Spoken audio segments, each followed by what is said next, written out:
Olá, o seu Conexão está no ar.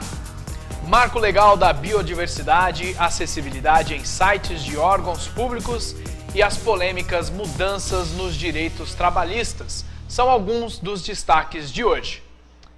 E vamos ao Senado.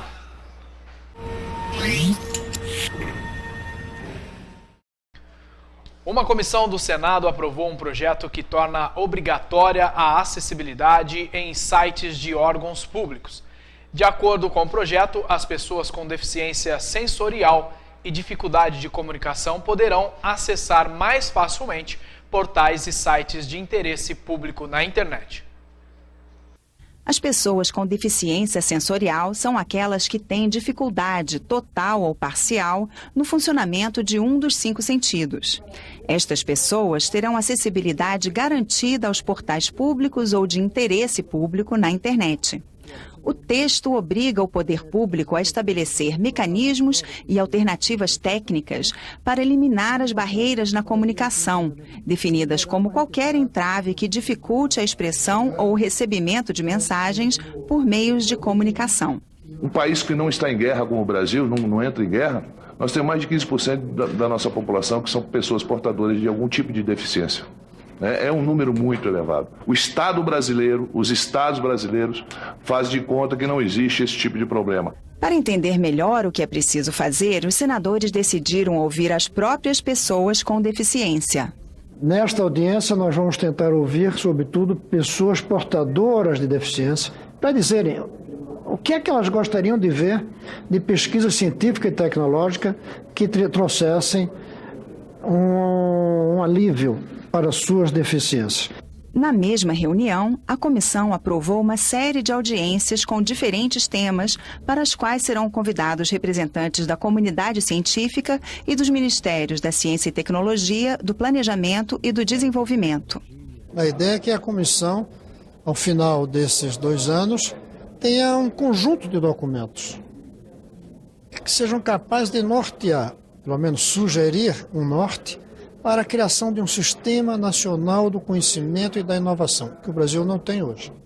Direito ao afastamento do trabalho para a prestação de concursos públicos. Você se posicionaria a favor a isso? Tramita no Congresso Nacional um projeto de lei que visa dar direitos aos concurseiros que precisarem se ausentar para a realização das provas. Dê só uma olhada.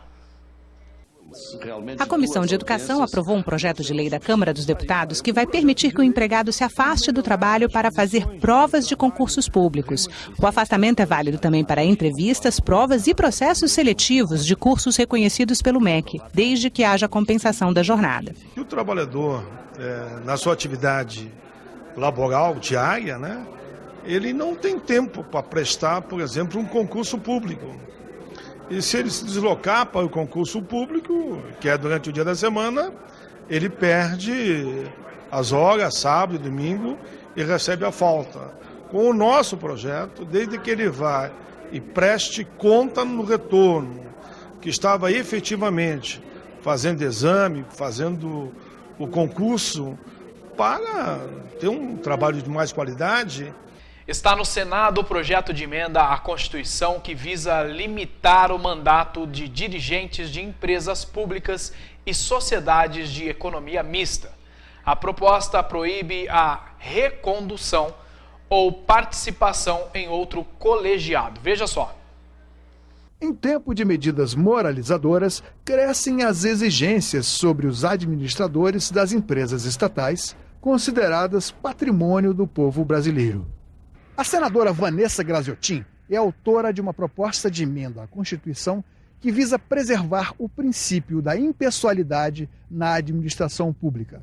A PEC limita em 4 anos o mandato de dirigentes e conselheiros de estatais sem recondução e veda o acúmulo de funções nos conselhos de outras empresas. Uma agência reguladora é mandato, que eles têm, os diretores, precisam de aprovação no Senado, e depois tem que cumprir uma quarentena. Nos conselhos de empresas mistas, públicas, isso não acontece. Tampouco na direção dessas empresas, nem se exige a quarentena e nem há um tempo máximo de permanência estipulado em lei. Foi quando eu tive a ideia de apresentar o projeto de emenda constitucional, limitando o período de permanência a 4 anos. Após aprovar o texto do Marco Legal da Biodiversidade, o plenário do Senado analisa 3 pontos polêmicos. Entre os principais pontos aprovados estão a retirada de sanções impostas a empresas que descumpriram regras ligadas à exploração de materiais de plantas ou animais e a criação de normas de pagamento pelo uso de recursos genéticos naturais por empresas, tanto para o governo quanto para povos tradicionais, como os indígenas. O texto já gerou muita discussão e parece que continua dando o que falar. O Marco Legal da Biodiversidade estabelece regras para a pesquisa e a exploração comercial do patrimônio genético brasileiro.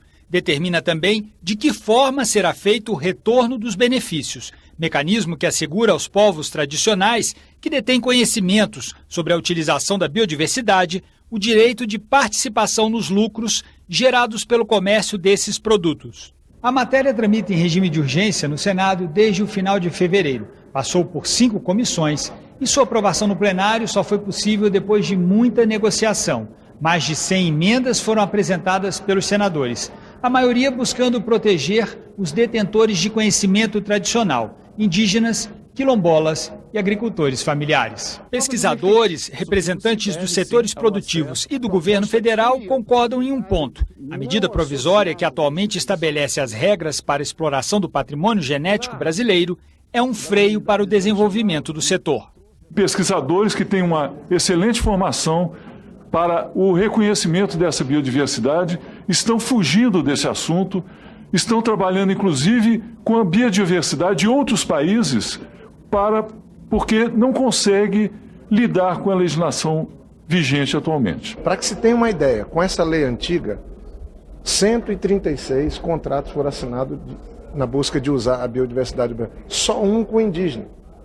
E não tem sentido, as populações tradicionais da Amazônia precisam ganhar dinheiro com a biodiversidade, as empresas brasileiras precisam acreditar e apostar que o uso da biodiversidade de forma sustentável é um bom negócio. Entre os 3 pontos que serão votados na forma de destaque está o que isenta da repartição de benefícios os produtos que resultam de acesso ao patrimônio genético anterior a 29 de junho de 2000. Essa é a data da primeira edição da medida provisória que atualmente regula a matéria. Outro destaque substitui o termo populações indígenas, adotado no texto que veio da Câmara, por povos indígenas, uma reivindicação das lideranças indígenas que é vista por alguns parlamentares como inconstitucional. O terceiro ponto prevê que a repartição dos benefícios só será obrigatória quando o componente do patrimônio genético ou do conhecimento tradicional for um dos principais elementos de valor do produto final. Se eu tenho um banco de um avião da Embraer que usa sisal no banco, eu devo pagar 1% sobre o valor do sisal.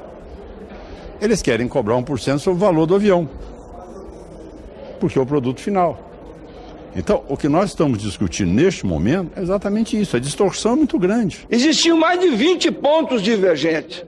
Chegar-se a 3 pontos de divergência, eu acho que o Senado evoluiu e melhorou, trabalhou muito bem. Nós temos que ser pragmáticos, ver o que é melhor para o Brasil, protegendo e garantindo o combate àqueles que querem praticar a biopirataria e garantindo o direito das populações tradicionais a terem ganhos quando alguém usar a biodiversidade e dando a segurança jurídica e institucional para as empresas, para os empreendedores, nós vamos sim dar um passo importante.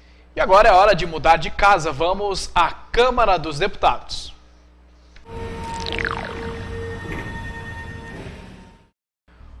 O Fórum Nacional de Política de Saúde e Oncoguia debateu nos últimos dias sobre uma possível epidemia de câncer no Brasil nos próximos anos. A repórter da TV Câmara de Brasília, Carolina Nogueira, ouviu a presidente do Instituto do Câncer, Luciana Holtz. Acompanhe. Hoje a gente está falando de aproximadamente 580 mil novos casos de câncer todo ano e os números são muito preocupantes, né? Acho que os números apontam mesmo para os próximos 10 anos a gente enfrentar uma verdadeira epidemia de câncer e a gente hoje, né, conseguiu trazer de verdade para dentro da Câmara a discussão deste problema, né? O câncer precisa ser uma prioridade, né, dos governantes, dessa casa e de todos nós, né? Infelizmente, a tendência é que realmente nos próximos anos todos nós sejamos tocados pelo câncer, né? Ou pessoalmente ou de alguém pertinho da gente. Então isso é um assunto realmente que merece a atenção de todo mundo. Hoje, infelizmente, a gente tem uma realidade onde o paciente com câncer, ele está esperando, né? Ele está esperando para fechar o diagnóstico, ele está esperando para iniciar o tratamento dele. A gente tem toda uma discussão hoje do quanto o SUS está deixando a desejar com relação à oferta de melhores tratamentos, né? Hoje a gente tem muito avanço científico, né? Muitas tecnologias disponíveis, mas eu acho que elas realmente não deixam de significar alguma coisa se elas não estiverem acessíveis, né? Se elas realmente estiverem chegando e fazendo a diferença na vida desses pacientes. Tem algum projeto de lei que vocês trazem pedindo a aprovação, o apoio dos deputados? Tem alguns projetos de lei em andamento, inclusive a gente está até acompanhando o possível lançamento da Frente Parlamentar Mista, né, de tratamento e prevenção do câncer, provavelmente aconteça hoje também. E a gente tem alguns PLs, já tem uma lei que foi aprovada o ano passado, que é a lei dos 60 dias, que hoje a gente está num processo inclusive de monitoramento e fiscalização dessa lei, porque ela é uma lei muito importante, porque ela né, obriga o SUS a começar o tratamento do paciente 60 dias após a data do diagnóstico. Então isso pode fazer muita diferença e a maioria dos pacientes não conhece. O governo debateu sobre as mudanças nos direitos trabalhistas e previdenciários que fazem parte do chamado ajuste fiscal.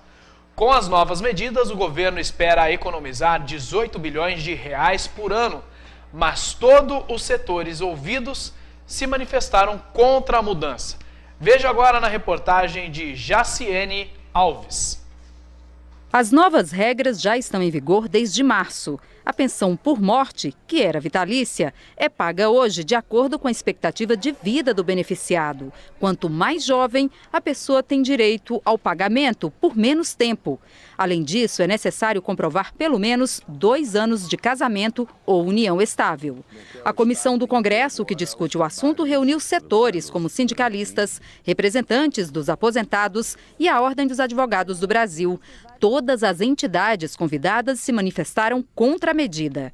Para a OAB, o texto é inconstitucional, porque altera por medida provisória uma regra que já foi objeto de emenda à Constituição. O certo, segundo a ordem, seria o governo tratar do assunto em um projeto de lei. Já Margarida de Araújo, da Associação Nacional dos Auditores Fiscais da Receita Federal, o governo prejudicou a Previdência ao desonerar a folha de pagamento. A questão da desoneração da folha, o próprio governo agora percebeu que não deu certo, porque o governo tem que fazer esse repasse para a Seguridade Social do que ele desonera da folha e ele não faz um repasse a tempo e a hora.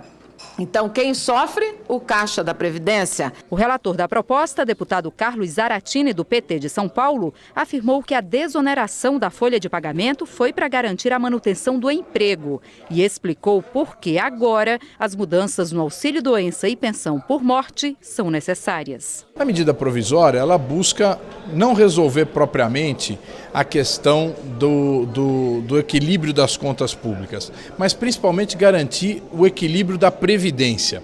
Então, as medidas principais que estão constando da medida provisória, elas dizem respeito mais ao futuro do que exatamente ao presente. Já outra comissão de deputados e senadores analisa outra medida provisória, a que altera direitos trabalhistas, como o seguro-desemprego. Uma das mudanças, por exemplo, é que para pedir o benefício pela primeira vez, será preciso comprovar 1 ano e 8 meses de carteira assinada. O colegiado ouviu a opinião de especialistas.